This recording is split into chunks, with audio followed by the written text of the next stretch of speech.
Welcome to One-on-One. A community is nothing without the people in it, which is exactly why we at One-on-One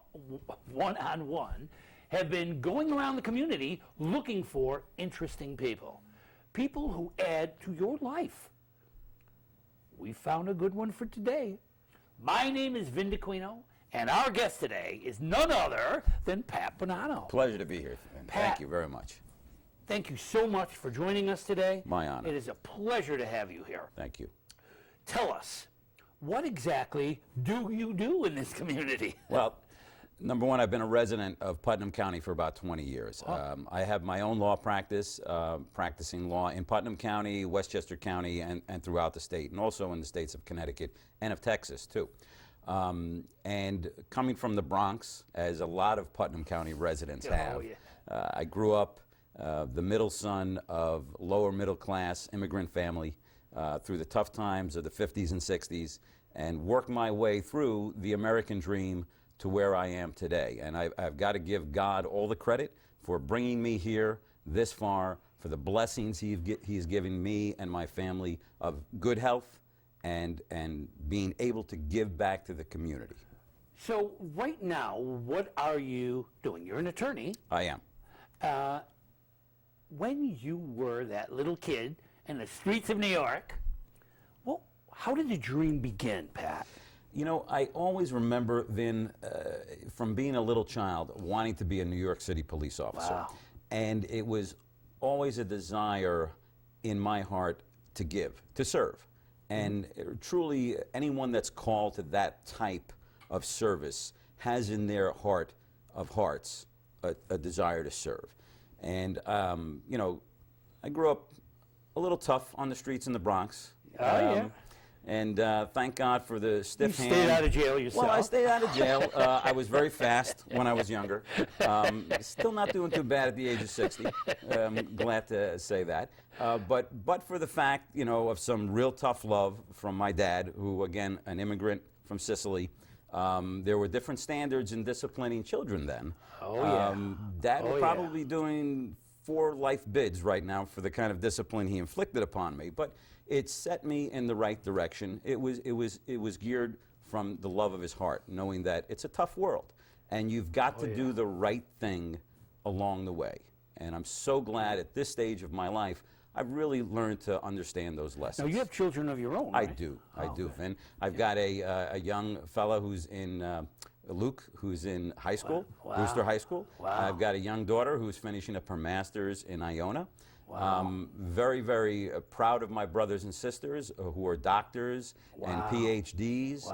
And again, we came from the lower the American dream. Absolutely, absolutely. The only sad part about it for me personally, and I know for my brothers and sisters, is my mother passed at a very early age. Oh, that's hard. And so my your father? Yeah, my father, he worked 2 or 3 jobs, you know, to get us to where we should be, and taught us all the way that when you put your head down at night, you have to put it down in peace.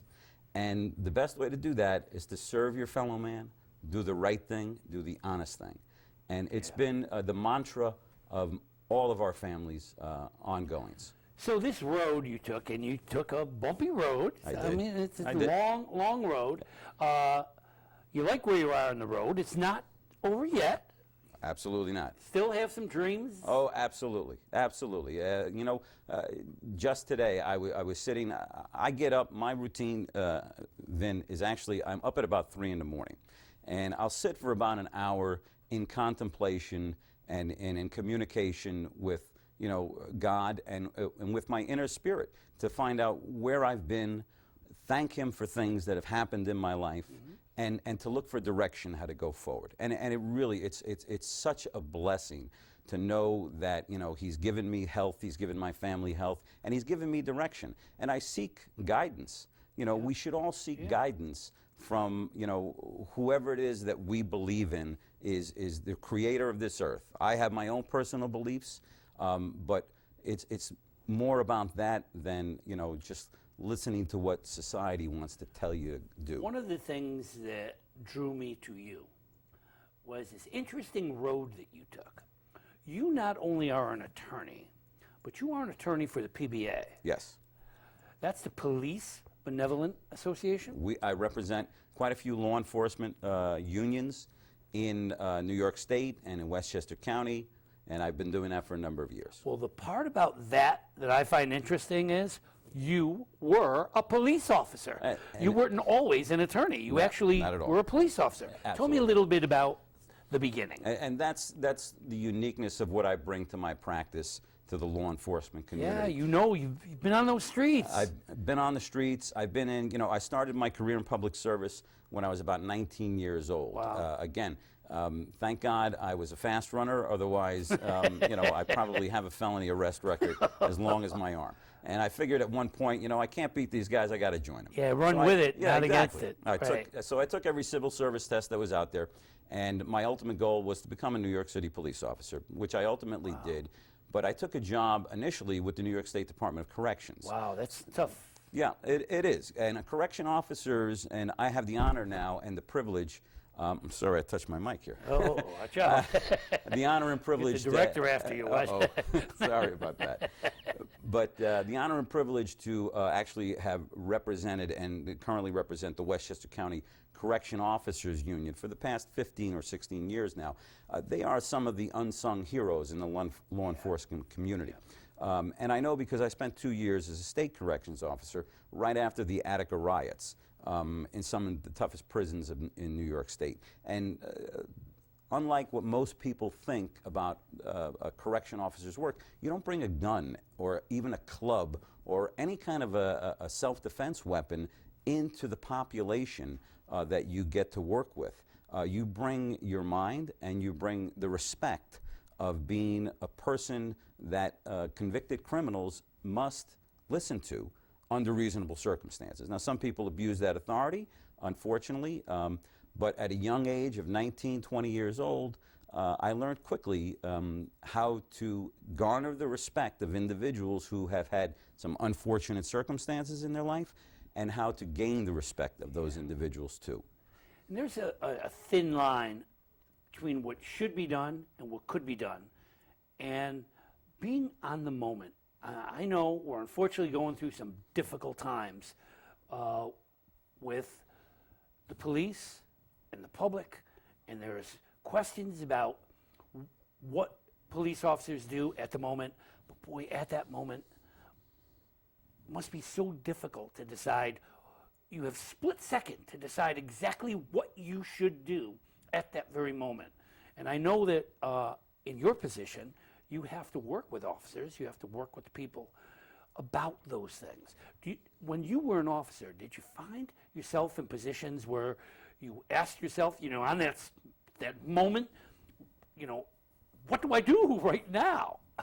Well, a lot of it has to do, Vin, and I have to say that after my tenure in New York State Corrections, I became a New York City police officer at about 21 years old.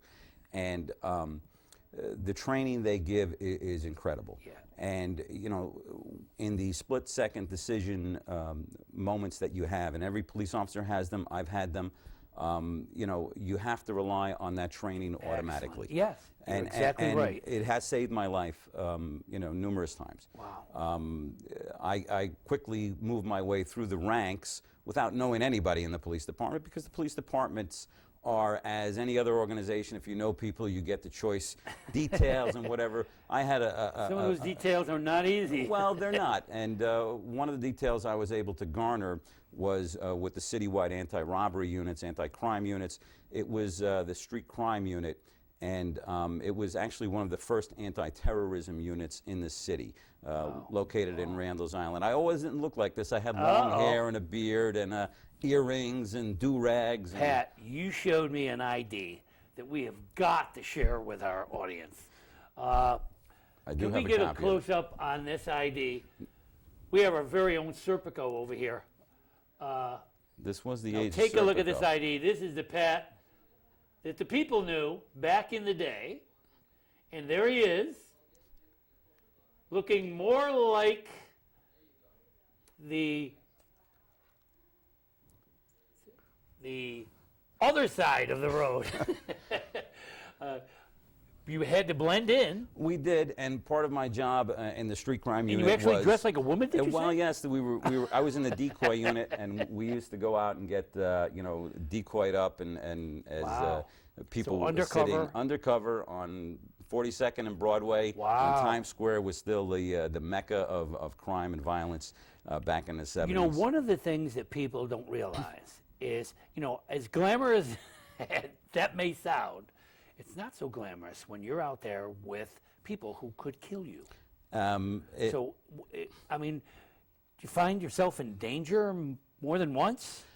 A few times. I've been in a number of shooting incidents. I've been in hand-to-hand combat for my life, and again, I thank God that I'm here today. Yeah, it's not an easy job. A lot of my colleagues are not here today. So I consider myself very blessed in that I was able to survive those times, and there has to be a reason for that, and that reason, I believe, is to give back and share those experiences and represent now the honor that I have of representing the law enforcement community the way I do. Do you ever look back and say, what was I thinking? I can't believe I did that. Absolutely, Vin. I talk sometimes with colleagues of mine who are well retired now, and we talk about incidents of how we got involved in things, and it's like, wow, we really do that, But yes, again, we were very blessed to have to come through that. I mean, and it's interesting because you were in the jails, you were on the streets, and then this amazing turn. And I hope you don't mind me saying, but you went to school nights to get where you are. Is that right? I went to school. When I got out of the police department, I was blessed to be the head of security for the U.S. Attorney's Office in White Plains through the U.S. Marshal Service. And I was their head chief court security officer. And was putting together, the Marshal Service was putting together a program at the time where they were taking in former and retired police officers to do protection for federal judges and federal prosecutors. And I was fortunate enough to run the security for the local U.S. Attorney's Office in White Plains. So you had to protect them, is that what you basically We did the personal protection and the property protection of the U.S. Attorney's Office.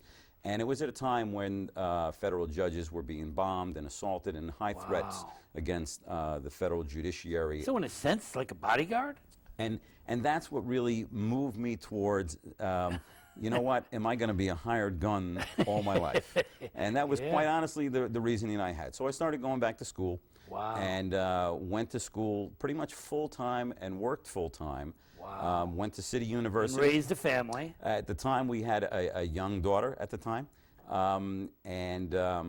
Again, worked full-time, ran back to my job in White Plains, ran out to the city to go to school, carried 21 credits and at City University. So anybody that's thinking about going, Harvard or whatever, City University is the greatest education you can get. We have, judges on the Supreme Court that have gone to City Universities. So, there's a great thing to be said about that. And it was actually through the prompting of the federal prosecutors that I was in charge of protecting that I went to law school. They saw me studying day and night, and they said, I really just wanted to get a master's and go teach phys ed, which I probably will wind up doing at some point in my life. There you go. It was at their prompting, and I was blessed to have their written recommendations to go to law school, and I wound up getting into St. John's Law School in my 30s, my mid-30s, and 4 years of hating every second of it. Oh yeah. But couldn't have been easy. No, it was difficult at a later age in life. So if you can do it early in life, fine. If you can't, but you find yourself in a position, never stop learning. Never stop educating yourself. That is life. Absolutely. Every single day is a lesson. Absolutely. You're absolutely right. When I was teaching, I taught for over 30 years. Yes. And thank you for that service. That's a tremendous service. Teachers are some of the most rated, underappreciated professionals out there. It's the most significant. I still remember a significant incident I had with my 4th grade teacher, Miss Aguilar. To this day, and we're talking 50-something years ago, what an unbelievable individual, and she still has an impression on me to this day. So you never know the impression you can make on a young life. Make it a positive one. People ask me what I thought was amazing, most amazing thing about teaching, I tell them the fact that I was a student as well. Absolutely. Every single day I learned something. Absolutely. You know, and there's so much to learn. Yep. And you don't learn until you don't stop learning until your last breath. Exactly. I mean, really, Exactly. every day. Exactly. You are an inspiration. You basically had like 3 different careers. And here you are in this new career. It isn't so new. Right. You've been doing this for a while. Right. Was there any point where you said, I'm out of here, too much work, too hard, especially studying law? Yeah. Law, I mean, I don't know how you remember all of those things that you need to remember. Yeah, I tell you, again, I've been blessed with almost a photographic memory. That's and I'll just give you one thing that was interesting that also sticks out in my mind. When I was an undercover cop, there was this group of fellas that were going around and doing stick-ups in my old command, the 4-4 precinct, and they were called the Bodega Bandits. Very, very vicious band of robbers. They would go in and just shoot the place up, kill people, then take the money. And we were lucky enough to get a plate number of one of the getaway cars. And I had written it down in my memo book on some little scratch note, but I also had remembered it in the back of my head. And I remember just driving down the street one day and seeing that plate pop out, and it was the Bodega Bandits. And we were able to apprehend those individuals later on. And when I interviewed with the DA at the time, he asked me, how did you know to stop that car? And I rattled off the plate number for that car. And photographic memory, remembering things that that I read and look at. I wish I had a blessing. Photographic memory. I had to study my brains out to try to keep some of that information in my head. Well, believe me, I have to study hard too. Yeah. And because there's so many. You have to remember all these cases, and you have to be able to refer to those cases. Not easy. Not easy. But you have to persevere. If you put yourself to a task, you should be able to get through it. And you know what? I'm finding the younger generation today, they're not, and I thought I'd never say that, the younger generation today. I know. Please, don't even go there. But they're not applying themselves to their maximum. We have so much potential as human beings to push ourselves forward. And you need to tap into that. That's one of the reasons why you're here. I appreciate that. Pat, Thank you. You represent what it takes to move forward. You represent a dream. And kids today need that dream. Yes. They need to believe. Now, there was something you said earlier that stuck in my mind, and that was that at a very early age, you went for your civil service test. Yes. To make sure that you had what you needed to move forward. Absolutely. There are steps that people have to take. You can't just dream and then it comes. Right. You have to have long range. I've spoken with my son so many times about this. Mm-hmm. You have to have a long range dream, but you have to have short range goals. Yes, absolutely. And you have to be able to achieve those goals so that you can cross over and make that dream possible. Absolutely. It's wonderful to dream. Yep. But dreams take preparation too. Absolutely. And there's things that you have to do, and your life has been a series of steps. Now, whether it was premeditated or not is another thing. Right. But the fact is that you did what it took. You met the benchmarks to be where you are today. So that a message for kids today is find that dream. It doesn't matter how far away it seems, but then find a series of goals. Begin finding your way to the top. Absolutely.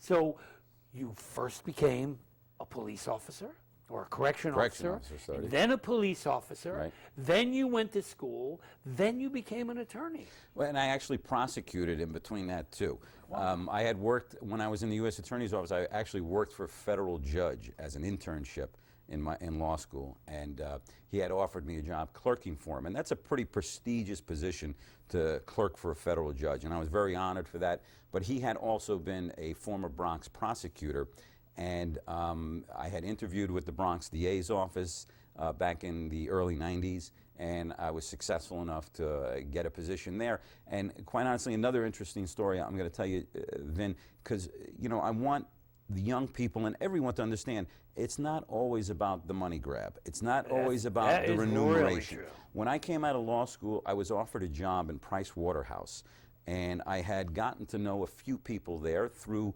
some associations, and they were impressed with how I had pulled myself up from my bootstraps. And I made it to the 4th level interview, which was the hiring interview at Price Waterhouse. Now, back in 1990 something, starting at a salary of about $125,000, $130,000 was pretty incredible. I had made the most $32,000 as a New York City Pat, cop. my first salary as a teacher was $8,000 a year. Yeah, mine was $10,000 as a corrections officer. I thought I was on top of the world. And I was like, $8,000. Exactly. So I made it to the 4th interview, and I declined the job to take a job as a Bronx DA for $22,000 a year, and I've never regretted it. Never regretted it once, because it gave me so much experience. It put me back in the environment I was most comfortable with, and it's been an incredible journey. Yeah, and the message is to try to satisfy your soul first and your wallet second. Absolutely. It all falls into place afterwards. But it's not easy. No, it's not. It's not easy. You have to put bread on the table. Yes. And you have to think for your spouse, for your children, and even those people who aren't married. Absolutely. You have to think of the future. Yes. But you do have to live for today. Yes. And you have to do the things necessary to move forward. Absolutely. And you have certainly been moving forward. Tell me now a little bit about what you're doing in this community. You are an attorney for the PBA. You represent police. So what's your day like? You don't clock in at 8 o'clock, and at the end of the day, every day is a different day, right? It is a different day, and it's truly an adventure each day. I got to tell you though, Vin, also when I came to this community, I was honored to be associated with some of the community services in this community. I live in the town of Southeast, and I served on that zoning board for about 2 years. So as soon as I came to this community, I knew I wanted to start giving back to this community. There you go. Okay? I had some talents that God had given me. I had some experiences and some relationships, and I wanted to give back. And people that serve on our local boards here, be it whatever community they're in, they deserve the highest credit. They do it for no pay or little or no pay, and it's in the best interest of the community. And you have to do a lot of research about zoning laws, planning laws. They're there to protect our community, and so I give them nothing but accolades for doing that and doing it on their own time. And I spent a few years on the zoning board in Southeast, and then I was honored with a nomination to become a councilman in the town of Southeast. I was a twice elected 2-term councilman for the town of Southeast. So through there, I developed so many great relationships with local officials, state officials, county officials that still continue today. I'm the attorney here locally for the Fraternal Order of Police, and as a result of that, having left elected service as an elected official a number of years ago, I still carry on helping people through that organization. Our local Fraternal Order of Police they do some tremendous things for the community. People that are suffering with diseases and suffering through hard financial times and hard physical and mental times. So they're there for not only the police community, but for other members of our community. They're just a ultimate outreach for this whole community, our local Fraternal Order of Police. Yeah, that's the whole thing. Villages, towns, cities, it's so important to understand that we rely on each other. Absolutely. And it's so important to be able to stand up. It must be in many ways satisfying when you know that one of your brothers in blue is in trouble, and you get out there and you put yourself out, and it's not easy. And I know you had to sweat your way through a few of them, and to get out there, and when you're done, know that you've serviced them Right. and you've helped them in Right. some way, because in many ways they're also out there helping. So Absolutely. you're helping the people who are helping the people. Absolutely. And it's so vitally important. Absolutely. And the way you got there just fascinates me. And that you had a dream and you hung on to that dream to make it happen. Now, here's a big question for you. You've come a long way. Okay. Do you have a long way to go, Pat? I do. I'm halfway there. Come on, I'm 60 now, and I've What still are we going to do? I'm We're going to halfway be a there. judge? Where No, do we go what? from here? I've never really aspired to sitting on the bench. I think although it's a great profession, I know Yep. many, We have a mutual yes, friend that we went do. that route. Yep. Absolutely, a tremendous man and a tremendous jurist. Yep. And I know many of them on the bench that are. It wouldn't be for me, I don't think. I think I would be totally Yeah. bored with that after about a year. That's such an important thing. We have about a minute left, and in that minute, I urge the children out there to think about your dreams. Think about what you want to be. And remember something. I used to be a football coach. I used to tell the quarterback, don't throw the ball to where he is. Throw the ball to where he's going. Right. And that's the same way. Yes. When you dream about the guy you're going to be, Absolutely. as well as the guy you are. Absolutely. Because you may be dreaming for a 60-year-old Yeah. and not a 16-year-old. And it's different. Yes. So today we've had a wonderful opportunity of meeting someone who believes in the community, Absolutely. serves the community, has done your father proud. I'm sure your mother too Yes. is out there somewhere, Absolutely. smiling Oh, absolutely. and happy that you've taken the right road. With that in mind, Pat, Thank you, Vin, for I this can't opportunity. thank you enough. No, thank you for all you do. Yep, it's been a great show. Your site is on there. It's Pat. Your website, PBAcouncil.com. PBAcouncil.com. We can contact you in that way if anybody Absolutely. has any questions. Thank you so much for turning in today, for joining One-on-One with Vin Dacquino and Pat Bonanno. Thank you.